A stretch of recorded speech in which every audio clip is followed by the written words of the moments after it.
எல்லோரும் மேஜிக் படம் தான் வந்து தமிழ் சினிமாவில் எடுக்க ஆரம்பிச்சது பார்த்திங்கன்னா, மெர்சல் படத்துக்கு அப்புறம் தான். மெர்சல் படத்தில் வந்து அட்லி வந்து சூப்பராக வேறு லெவலில் வந்து மேஜிக் வந்து காமிச்சிருந்தாரு.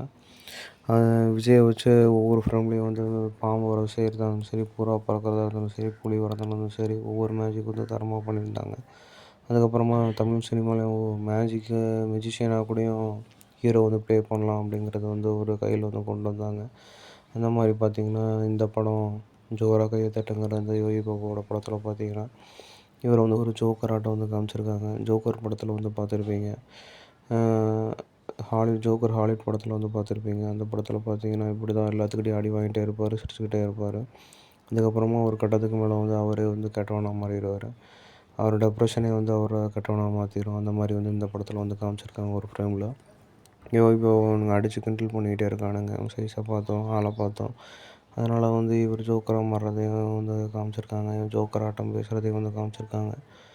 அதுக்கப்புறம் பார்த்திங்கன்னா, ஒரு மேஜிஷியன் செய்கிற சீனாக இருந்தாலும் சரி, அப்புறம் ஒரு மியூசிஷியன் பண்ணுற அந்த ஸ்டேஜோட ஃப்ரேமாக இருந்தாலும் சரி, இந்த ஃப்ரேம் எல்லாமே இந்த கரிகாலன் ஷோ மேஜிக்ன்னு இருக்குல்ல, வடிவேல் நடித்த காமெடி, அந்த வடிவேல் மேஜிஷியனை வந்து கெட்டப் போட்டிருப்பார் ஒரு மாதவன் பழைய படத்தில்.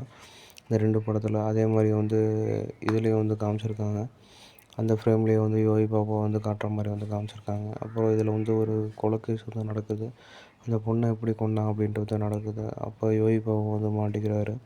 யோகி பாபு வந்து இதுலேருந்து எப்படி தப்பிச்சு வெளியில் வராரு, இவர் உண்மையான மேஜிக் மேன் அப்படின்னு வந்து எப்படி ப்ரூவ் பண்ணுறாருங்கிறத வந்து கதையாக வந்து எடுத்திருக்காங்க.